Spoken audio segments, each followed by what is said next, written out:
main transfer window might have shut on Monday, but we've still got the domestic one, which means the pink folder's not going away yet. It's still out. It's just got lesser names on it. Names from the Championship only. Right, so we know the big news, don't we? The big rumours. Josh King, he's the one we're being linked with the most at the minute. Bournemouth want to sell him. This is key, I think, to our deal. That Bournemouth are actively trying to shift him. They want round about £17 million for him. However, our price is £10 million. But Josh King's in the last year of his contract at Bournemouth, which makes us think there's a little bit of wiggle room on the price tag. And I have to say, I actually side with David Sullivan on this one. I think there is probably a little bit of wiggle room. I think he would be a good fit for West Ham, actually. He can play up front. He can play, if we were to continue with the formation we're playing, he covers 3 positions. He can either replace Antonio, Fornals, or Bowen. Arguably, he's a better fit to replace Antonio than Sebastian Haller is, just given the style of his play.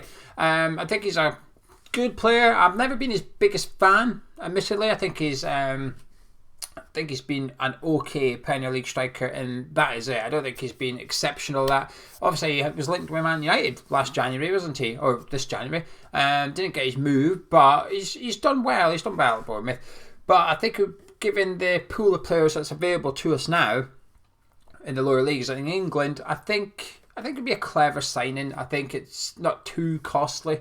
It's his last big move probably for him as well. 28 years old, so he's not young, but he's certainly not past it either. So I can see this deal happening, by the way. I think out of all the players we're going to discuss in the video, I think this is the one that's most likely, Josh King. Although we are experiencing competition from Everton. They also got rid of Keane towards the end of the transfer window. He went to PSG, I think, on loan, so that's him out there. But Charleston obviously got a knock against us in the Carabao Cup, and then in the league they were playing Brighton, and he went off injured early doors on that as well. So I wouldn't be surprised if that's maybe made them a little bit nervous, because they've also got Calvin Lewin as the striker, but they're a bit thin on the ground there. They've got that Turkish striker Dawson, he's not great, is he? So I can understand why Everton would need a striker, and they'd be looking at Josh King as well. So we might find ourselves in a bit of a shootout with them, and if so, to be honest with you, I don't fancy our chances much, but I'd like to see us move quickly for Josh King, and I believe we are, to be honest with you.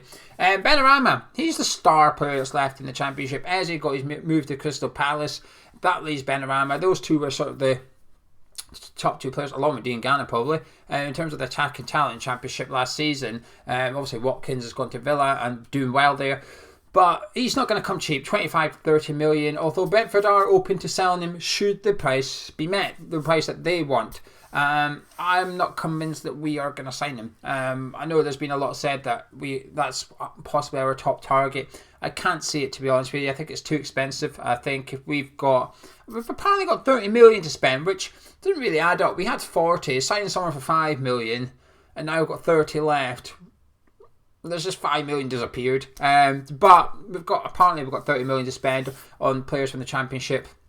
I can't see us spending nearly all of it on one player. I think we're going to see 2, maybe 3 signings coming in, with the funds spread evenly amongst all 3 of them. So we didn't rule it out, but I'll be surprised if he's a West Ham United player. In all honesty, I think he's a better player than Josh King. I think he's got a higher ceiling, if you like, but I think Josh King fits West Ham better. I think Josh King is more what we need right now, and then when you bring in the money, I'd prefer the King deal rather than the Benrahma one, although I do, like I said, he's the better player. Craig Dawson, the one that we've all been expecting to happen. 4 million is the price tag. It's Will Salthouse's player, David Sullivan's favourite football agent. He's heavily involved in this one. And it's slim pickings, essentially, for the centre-backs down in the Championship. So I think Moyes is being backed into a corner here. And again, it comes down to the fees. 4 million, it's not that much. I'm not a fan of Craig Dawson. I think he's an average at best Premier League centre-back. He's not getting any younger. He's quite slow. I mean, he's really good in the air. He's committed, if you like. But I don't know, I'm just a bit disappointed by this. Like, I think he would do okay at best, but there we are. I think Craig Dawson will happen as well. Joe Rodon, the Swansea centre-back, 18 million is price tag for him, but while Spurs put in, what would you'd almost call a bit of an insulting bid for him on deadline day, around about 7 million, but I think they'll go in for him. Interestingly, I've seen that Swansea want him on loan. They want to sell him to Spurs and loan him back. That's going to drive his value down. If Spurs are going to agree to loan him back, there's going to be money. There's going to be a compromise here, a bit of money taken off the value. I don't think West Ham can agree that. I think Spurs can. I think Spurs could probably buy him and send him back there for a season and be pretty comfortable. Whereas if we buy him, we need him now. We need him this season. So that sort of goes against us. And 18 million is a big chunk of money, isn't it? However, if you were to go and get Josh King, given our supposed budget, that would leave enough to go after Rodon. The only problem is there's then not really any money for anyone else. But I think it would be a good signing. Risky with his injury record, but I think Craig Dawson's risky at 4 million because of his ability. So anyway, Rico Henry, Brentford's left back, we're also being sporadically linked with him, but apparently David Moyes doesn't rate him too highly. So I'd be surprised that one happens, but I do think he's the best option for cover for Masuaku out of the Championship. But I'm not convinced that we're going to see that move. But 8 to 10 million is his price tag. Quite expensive for West Ham. The most we've spent on a fullback is 6 million, I think, for Masuaku. Sofal wasn't too far off that. So I can't really see us going for him there.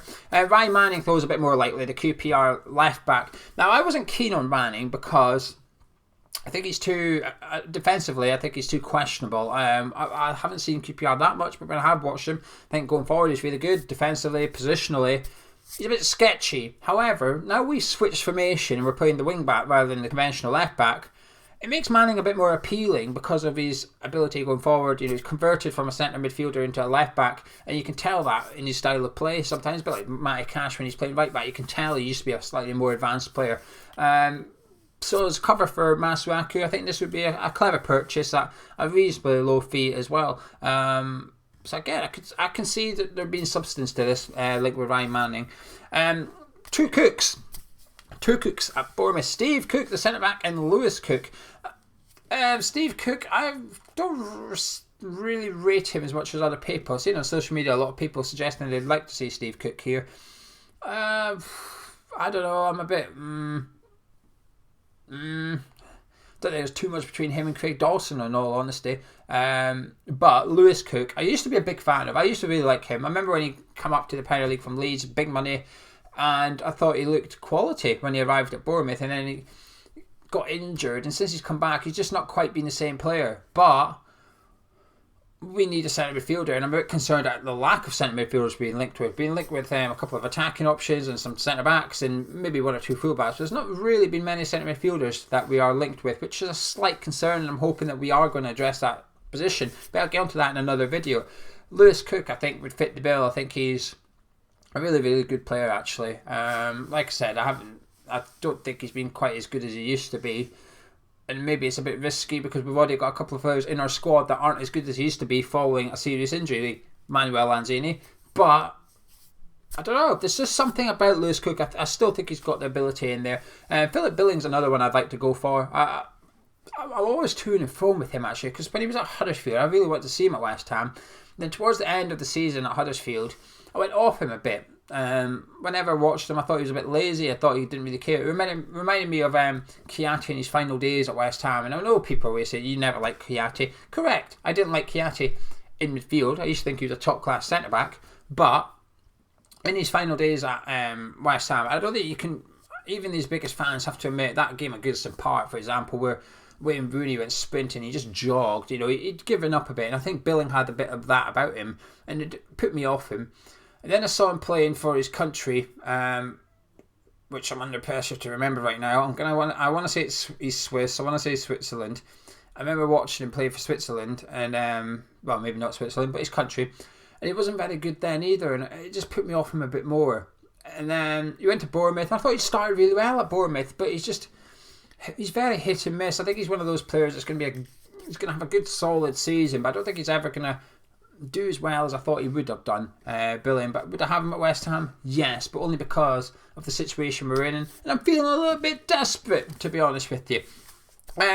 Well, we know Felipe Anderson left. He's joined Porto for the season. £1 million we're getting, plus his wages paid, which is roughly 5-6 million is going to give us / save us over the course of the season. And then Tomori obviously didn't come on deadline day because David Moyes spoke to him and he couldn't guarantee him football. And I'm a bit 50-50 on this. I've seen a lot of people saying Moyes has done the right thing. And in the middle of the transfer window, I think Moyes does do the right thing by saying tomorrow, oh, you're not guaranteed game time here. You're going to have to come in and work for your place. But when it's 10 minutes to go on the transfer deadline day, your option isn't Tomori or another centre-back. Your option is Tomori or nobody, or Tomori or you take a chance in the window and try and get Craig Dawson. And I just think Moyes has maybe been a bit too honest. I don't think he should have been put in that situation in the first place by David Sullivan, but I just think we would have been a bit more relaxed today. Right now, I would have been a bit more relaxed had we had Tomori in the squad. I would have thought, okay, we need a centre midfielder, possibly a backup striker, and possibly backup for Masuaku. But centre backs are covered. We're good there. And I just think it was a little bit too honest of David Moyes, really. But the deal itself was stupid by Sullivan. I know we're paying, I can't remember what it was, a couple of £1 million or something on loan, but 50 grand for every game he didn't play. I get why that would suit Chelsea because he's either playing and getting experience or they're getting money for it. But if let's say Moyes didn't play in 10 games, it's $500,000. I mean, it's a lot of money. All of a sudden, there's a bit of a pressure on the manager to play a player that he might not want to play in order to save the club a bit of money, and that doesn't sit right with me. You know something, the loan deals, there's probably a lot of loan deals got clauses like that in it, we just don't know about it. But here at West Ham, via TalkSport, we seem to know about these things because I guess it's Sullivan trying to say here, I was willing to throw cash at this guy, but I didn't get him because I'm a manager. Moyes has been chucked under the bus a little bit, but I don't think his comments, David Moyes I don't think his comments today have done him any good, but I'm going to cover that in a separate video. That's the latest transfer rumours. There's probably only going to be one or two more. The deadline is next Friday, the 16th, which is next Friday at 5 PM. So I've got 8 days to get some players in, hopefully. The club are supposedly trying to get them in for, well, ASAP, so they're bedded in, so by the time the players come back, I think Moyes has got 12 players on the training ground at the minute. That's it, because of players away on international duty. 12 players, but first team players. Obviously, he'll be making up the numbers with the under 23s, but it's not great, is it? Anyway, I'm going to cover that in another video. This is just your latest transfer rumours, and that's them really. I'll predict we're going to see Josh King and Craig Dawson, and that'll be it. Just a hunch. Drop a like on the video if you enjoyed it. Subscribe if you're around here. I'll catch you in a bit.